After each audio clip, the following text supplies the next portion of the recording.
Kanojo got flag begins with a terrible car accident. A truck is about to hit a schoolgirl who's waiting to cross the street when a mysterious boy whispers something and the truck gets immediately deflected from its trajectory. When the girl looks for the boy, he's already walking away, and as alarms start echoing, the girl stares at his back. She walks to school still reflecting upon what happened. The boy was wearing her same uniform, but how likely is to find him again? She sighs, and when she looks up, there he is. The new student, Hatate Sauda, who's told to sit behind Nanami-chan. Her is the boy who had saved her earlier that day. The cool guy from the classroom tries to befriend him, but he refuses. The hot girl tries to get his attention, but he rejects her. The baseball players try to get him into the club, but he refuses. At that moment, Nanami demands to have a minute alone with him. She questions him about his weird attitude of looking above people's heads and making sudden decisions based on what he sees, and finally questions him about the act of that morning. He tries to play the fool, but Nanami insists. Soda then explains he can see the LAGs, and not only that, he also knows how to destroy them, and that's what he had done to avoid the act. Destroy the flag one of the businessmen had. And the same with everybody else. He destroyed the friendship flag of the cool guy and the romance flag of the hot girl. At that point, Nanami bursts into laughter, mocking him and accusing him of trying to be a hero. Sauda simply turns his back and explains misfortune comes to those who come close to him, and that's why he wants to be alone. These words trigger some memories of Nanami, who disagrees with his attitude. Sauda tells her about a luxury liner that sank and whose only survivor was him, trying to prove to her that he brings nothing but disgrace to those who approach him. Nanami immediately hits his eyes, complaining about his whole being a lone argument, pointing out there is no flag above her head, and even if there was, his attitude would destroy it in an instant, explaining she will be honest, and he should be honest with her too. Nanami is scolding him really close to his face until she realizes, gets flustered, and steps back, asking him to stop looking so in front of her.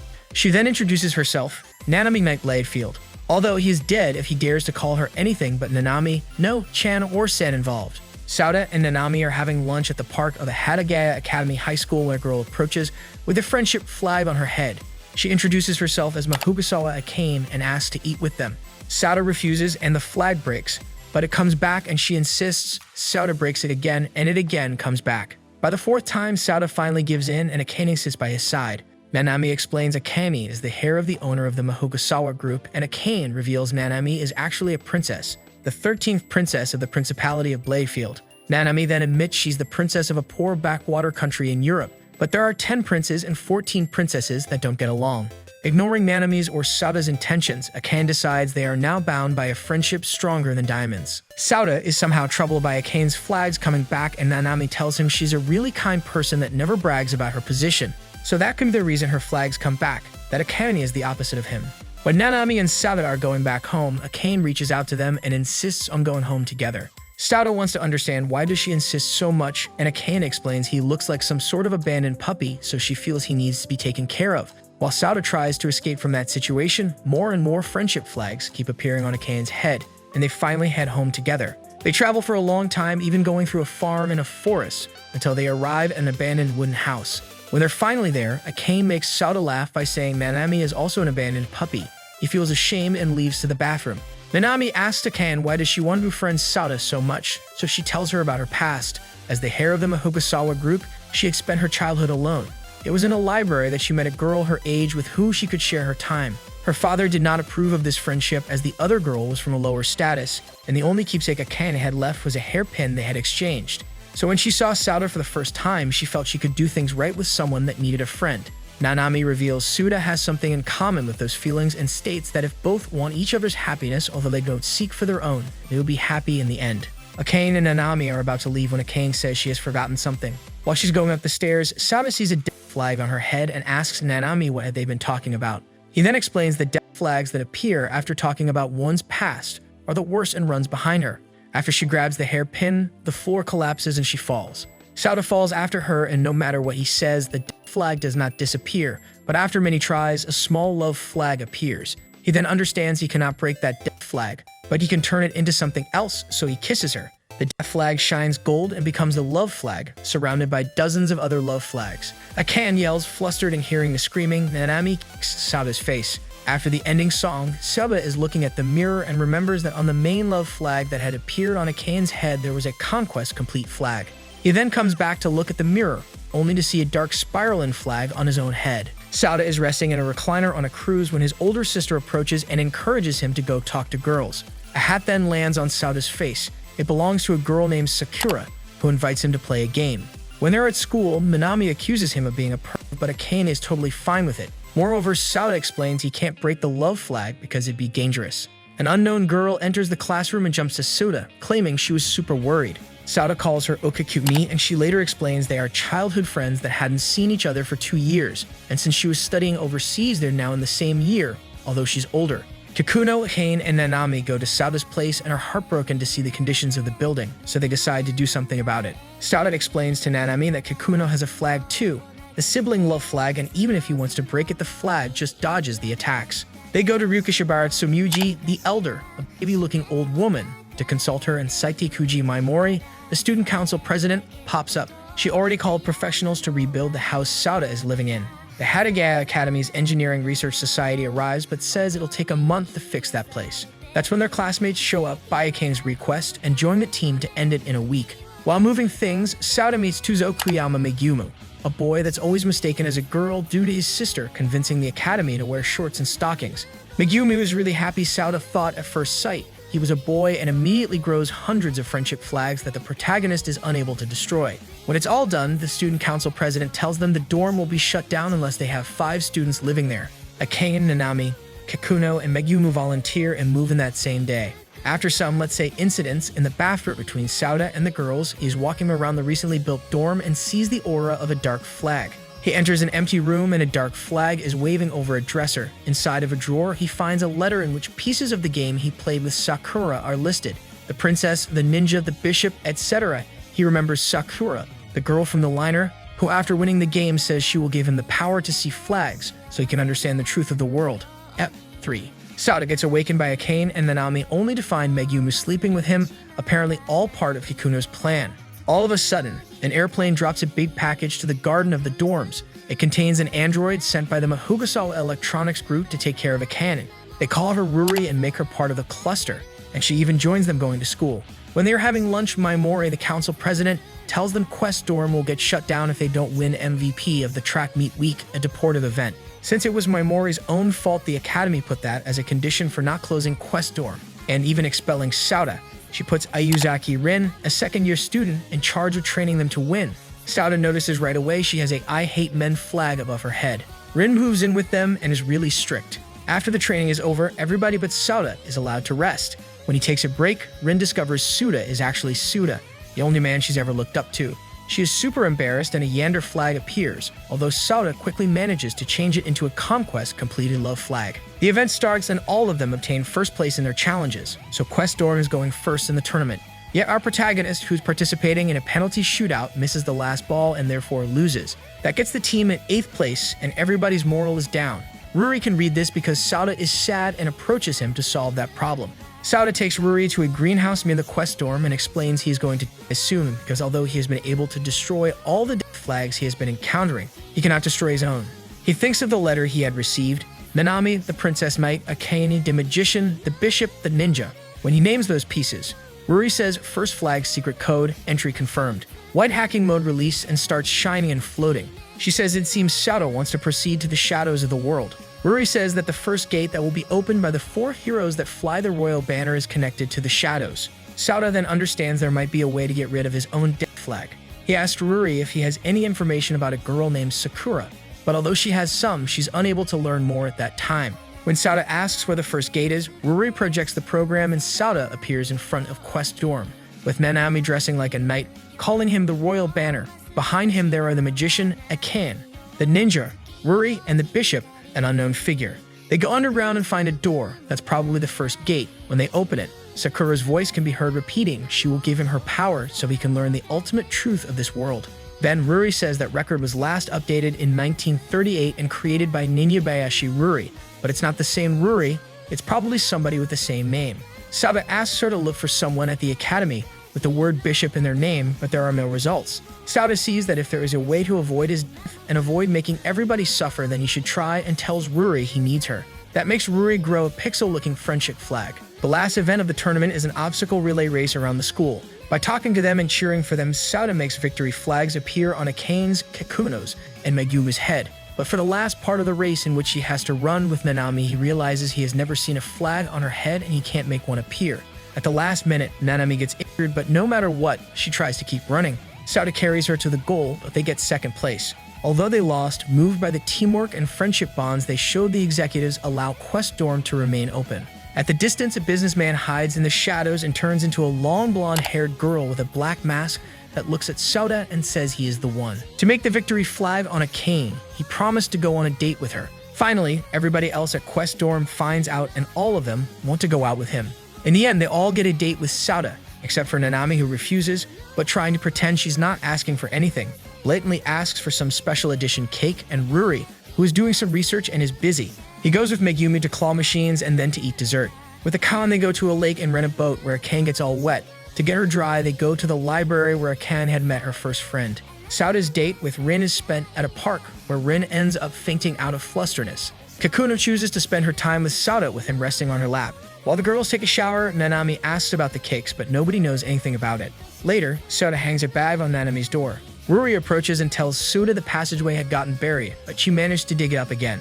They find the gate and inside a chest with carvings, the knight, the ninja, the magician, and the bishop, and some other figures they don't understand. From a crack on the rocks, they see an intense light. Sauda tells Rudy to protect everybody at Quest Dorm, and he goes outside, where he exits the passageways through a well and finds a massive ball of energy fading as a girl appears, calling him Mr. Enormous Death Flag. Ep. 6. The Council of the Seven Virtues is gathered, talking about the plagues of Earth and names humankind as one of them. The girl with a black mask we've seen before enters the auditorium and is called Number 0 and points out how Tate Sauda can see flags and hence control fate. It is decided they have to do something about it. A new girl is introduced in the classroom, Daimyo Samurai Mai. Sauda immediately notices she has the same power as him, but before he can think about that, he finds out he'll be part of both the trip to the ocean and the trip to the mountains. Accompanied by Meguma, Nanami, and Ruri, Sauda turns out to be unable to get into the ocean since he's traumatized by the events of the Premium Embriel, the luxury liner that sank, leaving him as only survivor. Sugyuji appears instead as she'll help Sauda with his fears, but after a few tries, they decide to take a break. While Sauda is sitting on a bench resting, a little girl offers him a drink and sells him a popsicle. She has a story stage 1 flag on her head. She introduces herself as Daishikyugo Kurumiko, and Sauda realizes the word bishop is in her name. But when he starts asking about her occupation or if she is a student, she leaves nervously. The teachers announce that since half of the trip has already arrived, the ones that went to the beach will go to the mountain and the other way around. Yet Sauda still has to go to the beach. Again there, he encounters Kurumiko Nikkei and buys all of her popsicles. Feeling out of place, Kurumiko again leaves. Sauda finds out Kurumiko was all by herself since her parents passed away. Then a story stage 2 flag appears. As an apology, she takes him to a special place near the beach. There she admits she knows Sauda because her parents worked at the ship that sank, and that she found relief in knowing somebody who was in as much pain as her. The tide rises and they get trapped inside of the cave. Many death flags appear on Kurumiko's head. Sauda makes them disappear by becoming her older brother, and a story stage 3 flag appears. But more death flags appear, so the protagonist invites her to the Hatagaya Academy, stating he got lots of help from many people and he's certain they'll help her too. Ruri arrives to save them and takes them out of the cave. When they're walking back, they encounter a mysterious short red-haired girl with a hat. The girl turns out to be Megumu, whose sisters changed his entire wardrobe for girls' clothing. Sauda tells everybody Kurumiko is now his little sister and that he wants to take her back with him. Sumyuji the Elder takes him to talk to Memori to see if she can help. They exchange her aid for a date with Sauda. They go to a small stream in the forest, where Memori admits she knows she's not date material, but even so she doesn't want to change the way she is. Sauda tells her that unlike him, she lives truthfully. That triggers memories of a very ill relative of Memori, to whom she promised she would remain true to herself, living life to its fullest. Memori suddenly feels moved by Sauda, promises to make him happy and help Kurumiko.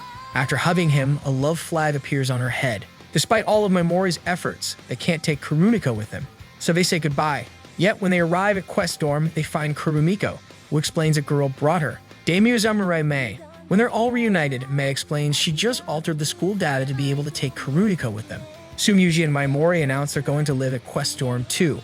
When asked about it, Mei says she won't be living there, but she agrees after Kurumiko pouts a few times. That day at school, Mei and Sauda meet at the terrace where Mei explains that although she can also see flags, her power is limited and artificial, unlike Sauda's, that his power had been granted by the sacraments, that is, Sakura. Mei compares his powers to those of the angel boat, a boat that travels through the waters of existence and can alter the fate of all there is. When asked what is he planning to do with his power, he explains he wants to get rid of his death flag first and then fulfill Sakura's request, learn the ultimate truth of the world. Mei tells him she's going to show him part of that truth. She then takes them to another world where the girls don't know him and explains the Council of the Seven Virtues is currently watching carefully the sacraments and him. After seeing what would have happened in other worlds if he hadn't interceded, they appear on the premium embryo, where he encounters a younger version of Miyuki, his teacher. Sauda breaks her flag, and when Miyuki hears the name Quest Dorm, she mentions her grandfather used to live there, and the name of her grandfather is Hatate Sauda. A golden flag appears on Hatate Miyuki's head, and they get back to their world. Mei explains that the flag is the main character flag, so that world they were in will revolve around Miyuki. That great is Sauda's power. Mei suddenly gets worried about the boy, who seems pale. He spits blood and regrets he's so weak when he's so close to the truth. Mai refuses to let him die and tries to remove the flag with her bare hands, which takes her to a vortex of darkness and death. She understands Sauda has been carrying the weight of fate on his shoulders, so Love Flag appears on her head, and overcoming her fear, she keeps struggling to save him. Finally, she achieves to delay the activation of the flag, at least temporarily. When Mai is checking on Sauda, who has fainted, Sakura appears, and by saying the apostles of the seven virtues know many things they shouldn't, and that Sauda will find the truth on his own, puts Mai to sleep. When Sauda wakes up, a Conquest Complete mark is stamped on the Love Flag. He asks Mai about the flags and the council, but Mei's memories are all gone. Kikuno, Sauda, and Rin are relaxing when Ruri lands in the garden, takes Sauda, and flies off. Akane mentioned she wanted to see Sauda, so Ruri flew off to look for him. Worried, Kikuno calls everybody, so they all end up in Akane's house. They get treated with lots of food and a bath in the hot spring waters, where Sauda and Rin encounter by accident, creating a little incident that forces Sauda to sneak out of the baths. Later on, thinking she feels lonely, Nanami calls Akane, only to find out they're all together having fun. They fly to the Principality of Bladefield and meet with Nanami. They start traveling in a luxurious train, where it continues to be clear that Mai doesn't have her memories. A small version of Ruri pops out of Akane's purse. When Sauda goes to the restroom, he comes across a girl followed by some maiden. She is the 14th princess of Bladefield, Hakuwa Berserker Bladefield. She is very curious about Japan, so they sit to talk about their traditions. Hakuwa and Nanami are half-sisters. Nanami finds Sauda and a robot that looks like Ruri attacks them, aiming for the princesses. A death flag appears on Hakuwa's head and they start running. Sauda remembers what happened with Kurumiko and realizes he has to do something. He releases the last car of the train and uses the emergency stop button. So the train continues moving forward while they're left behind. When the robot is about to jump off the train to follow them, the black masked girl appears and kills it. Sauda explains he used the flag in a different way this time, creating a runaway flag by going to the last car, breaking the coupling and activating the brakes. The three of them decide to walk. A story is being told, a story about two queens, flags, and heroes. Once there was a peaceful country ruled by two princesses that was plunged by demons. Since the goddess in the sky was tainted, she entrusted her power to a boy who was soon to die, altered his appearance, and changed him into a single flag, one that was supposed to change the fate of the kingdom and bring light, the royal flag.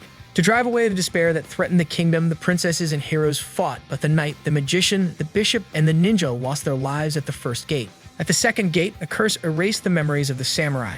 At the third gate, due to the demon's schemes, the queen was separated from the heroes, took the flag, and tried to escape. Sauda, Nanami, and Hakuwa are in town when the Council of the Seven Virtues arrives. The girl with the black mask is there to take them to the crown prince. Nanami explains to Sauda this council was founded with the country and protects the Bladefield, while it also rules alongside the king.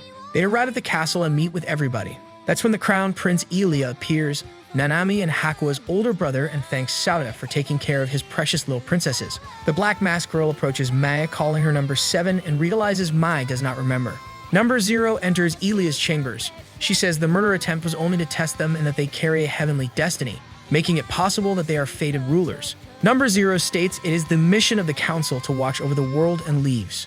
Everybody is gathered in Sauda's room when an announcement starts broadcasting on the TV. Ilia tells the population the king had passed away that morning and that his brothers had attempted to murder the two youngest princesses, but were subdued. Ilia reveals he is Nanami and Hakuwa's true father, which makes her the only two successors to the crown. 3 mourning days go by to honor the deceased king, and then a festival takes place to celebrate the coronation of Ilia. During the festivities, Sauda and Megumi get confused with the couple to parade for the crowd. After the confusion is over, Sauda notices Hakuwa is actually just pretending to be okay, when in reality she is upset. She is sad because everybody is celebrating, although her now grandfather passed away only a few days ago. Sauda comforts her, and an annoying girl flag pops up on her head, meaning that she will be overly clingy and dependent, yet he doesn't break it. The rest of the group feels sorry Hakuwa was feeling so gloomy while they were cheerful and having fun, but finally end up cheering for Sauda, although it was Hakuwa who was feeling sad.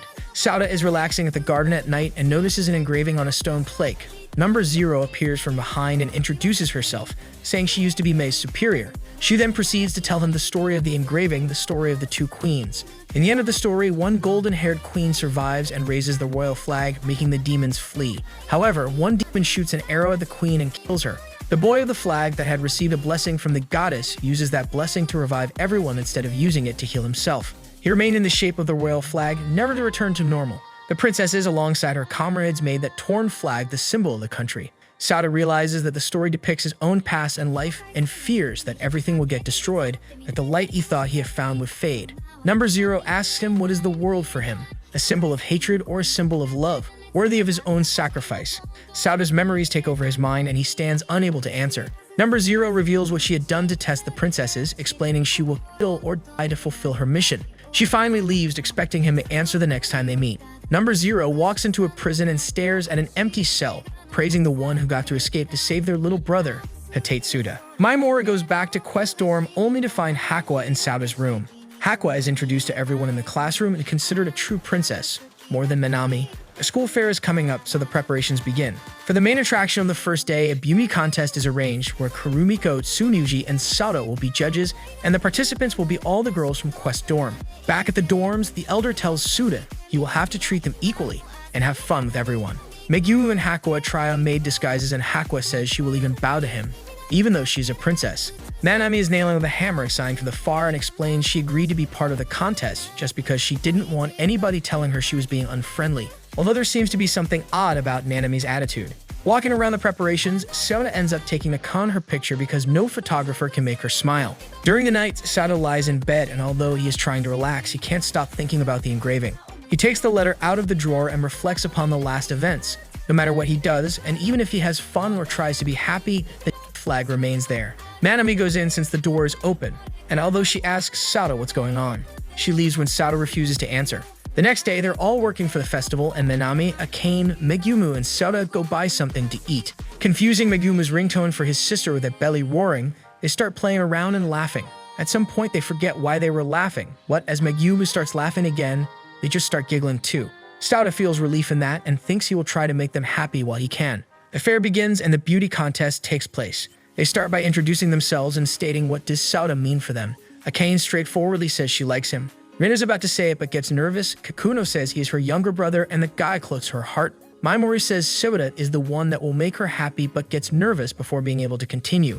Ruri sits with the judges and says she belongs to him. Mai, all blushed, says she doesn't like Sauda. Hakwa says she's so happy she met Sauda she could die. Megumu is too flustered but mumbles their relationship surpasses a normal manly friendship. Nanami starts complaining and blaming Sauda. The voting starts and it's pretty even. The white t-shirt swimsuit revealing contest begins and Sauda is given a water gun with which he has to wet the shirts to reveal the swimsuits. All the girls and Megumu are having fun, except for Nanami who kicks Sauda on the face when he gets her wet. Lots of competitions take place and it's a tie.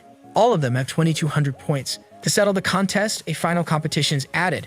Confess to Hatetsuda. Nanami is selected to confess first. She undoes her ponytail and starts talking. She talks from her heart and says how he was gloomy when they met and how he seemed to be getting better, but at some point he went back to his gloomy self. And although she doesn't know what is it, she knows he'll find a way to sort it out, and finally, while blushing, she thanks him for trying his best. Sauda gets deeply moved by someone noticing how hard he's trying, so he starts crying. Everybody else starts crying because of Nanami's feelings. Ruri informs she reached a Sundare level of 530.000 and Nanami is declared the winner. As a prize, Nanami gets a date with Sauda. When they're hanging around the fair, an unknown girl trips over them and asks Sauda to hide her. A crowd runs looking for the girl, and when she takes her glasses off, Nanami recognizes her. Jinyu and Sarika, commonly known as Sarikian, an idol. Nanami is upset at Sauda for not knowing Sarika and calls him an elf from another world. She lends a spare uniform to Sarikian to hide from the fans and is thrilled to be close to her. Seeing this, Sauda is surprised by Nanami's attitude. Sarikian and Nanami decide to go have fun at the fair, and Sauda realizes this new girl is the bard. Sarikian shares with them her story. She was sad because she couldn't give happiness back to those who had supported her back when she started being an idol. One day she's sitting alone in a park thinking she should give up, and a guy in a purple hoodie approaches and tells her she has to keep fighting, that she will succeed in the end because she has a golden success flag on her head. That encourages Sarikian and becomes a worldwide known idol. When Sarikian leaves, Nanami confronts Sauda about the flag issue and he explains he was about to take his own life that day, but he wanted to do at least one good thing before, that it was more like a selfish thing. Back at the dorm, everybody is super excited about Surikin's concert and the last event of the fair, the dance party. All of the girls and Megumu dress up for Soda, and he promises to dance with all of them, even with Nanami, who hesitantly approaches. Surikin's concert begins, and she seems to notice Soda is the guy that saved her a year ago. Soda then sees a flag of light on Surikin's head, and then the same flag on everybody in the audience. He wonders if he might have gotten stronger by meeting Sarika, the bard. The light of the flags connect with Sarika's flag, and the light is drawn right to him. He then understands he has been focusing on his death flag only, but there's more to it. He has people connected to him that give him hope that can paint over the despair of his flag. When he's about to embrace that flag, everything freezes. Number 0 appears on the stage and everything gets full of changing binary codes. Number 0 explains Soda's power strained the servers, making the world freeze. Images of the parallel worlds he visited with Maisho in the air, to which the black masked girl says those are virtual worlds, just as the one they're in, all created by the Council of the Seven Virtues to combat the Angel Boat. She explains the troubles began when the system that exists in the cyberspace to watch over the real world, the Angel Boat, went out of control. It is a matter of time before humanity, which depends so much on the network, is controlled by computers. Soda remains calm as he sees a truth flag on Number 0's head. She states his power is needed because only the power to alter the data of all events can reach the Angel Boat in cyberspace. Although Soda now understands everything, he asks why was it him. Number 0 explains the Council has been running simulations in the worlds they created with the data from all humanity 100 million times faster than reality. It was in that world that the Sacrament Sakura encountered him and gave him that power. Soda asks what is Sakura, but the girl says it doesn't matter. Since his power grew and got perfected, the world they are in will collapse if he stays there. The girls and Megumu are waiting for him at the academy while Soda is outside, knowing he has to leave, lamenting that the world is just one of many, because it was the only world for him. Akane and Nanami are wondering where is he. Soda whispers he's sorry and closes his hand. Nanami feels weird and keeps complaining about Soda, but then Akane asks her who Soda is. At the headquarters of the council, they are losing control over the infrastructure. Number 0 informs Soda is about to arrive. Soda appears in the real world, a post-apocalyptic landscape. Some one-eyed winged creatures who appear to be the Angel Boat claim to be the gods of the real world and confront him. Soda starts fighting with the power of the flags, and although he defeats many of them, they keep appearing. In the background, Number 0 laughs. Nanami asks everybody, but they don't remember Suda. When they arrive at the dorm, what used to be Soda's room is locked due to an accident in which Akane fell and got a leg. In the real world, Soda keeps fighting when Number 0 explains the world is centered around the Principality of Bladefield. So while that country exists, the world will not perish. So in order to protect the real world and all the virtual worlds, he has to protect Bladefield. Nanami tries to continue with her life as time goes faster in the virtual worlds than in the real one. Mindmori gets graduated, and since Quest Dorm would be shut down after that event, everybody has to move out. Nanami is about to leave but remembers everything once again and runs to the locked-up room. She breaks into the room and finds a letter to Soda written by her. Ruri walks in and is surprised she could break through Soda's protection mechanism. By kissing her, Nanami gets teleported to another dimension. There she meets Soda's older sister, Inami. The real Nanami reveals she was so worried about her brother that she followed him into this virtual world, and then explains that the Angel Boat staged a revolt against humanity, and that's when the Council went into action. They couldn't allow the Angel Boat to take over as Bladefield was manipulated into becoming a greater global power. Virtual Nanami asks why did Number 0 use the prince of the country she serves, and real Nanami replies it's because of the fairy tale. It also tells that in every generation someone in the royal family is born with superhuman powers, and that was Soda. Number 0 connected him to many simulations trying to awaken his powers. That's when Nanami goes into the virtual worlds to save Soda. Number 0 becomes aware of it and cages Nanami, who gets separated in 2 sets of data. The real Nanami gets imprisoned, and the virtual Nanami gets her memories erased. But there is something Number 0 couldn't prevent. The real Nanami found a way to escape from her cage and tried to run a program to save Soda. She ran low on power and implanted her consciousness on Ruri, and that's why Ruri helps Soda. Virtual Nanami remembers everything. They both hug and go back to the virtual world where Ruri says she will help. Akane is behind the door crying because she feels she has forgotten something important. While hugging the broken hairpin, she says she couldn't say no to her best friend. Everybody else is at the door looking at them. They go underground where the gate Ruri had found was there is a chest. It all touch the chest and remembers Soda, which opens the chest and a golden flag appears. Ruri yells that's their final hope, which was entrusted to them by Nanami, and runs a dimension tracing program. Meanwhile, in the real world, Soda fights to exhaustion and courage by Number 0. Many more enemies emerge and lots of death flags appear on the ocean below them. Sauda looks back at Bladefield, word out but still trying to protect it. A siren is heard and the premium Ambriel is seen in the distance. The ship shoots at him, but the shots are cut before he gets harmed. It was Minami who arrived just in time with the Kane, Kakuno, Megumu, Hakua, Mei, Sumyuji, Ruri, Sarika, Miyuki, Rin, Maimori, and Kurumiko. Sauda looks at them moved. They all fly to fight while Sauda cries. Using his new powers, all of them fight the enemies. Sauda is surrendered, unable to move, deeply affected, mumbling he can't repay them for protecting him.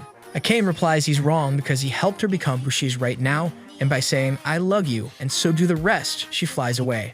The premium Ambriel engulfs its allies, and it starts floating with an angel shape on the front. It shoots and takes all the girls down. Sauda flies against it but seems pointless. His mind goes to the moment of the accident in the premium Ambriel.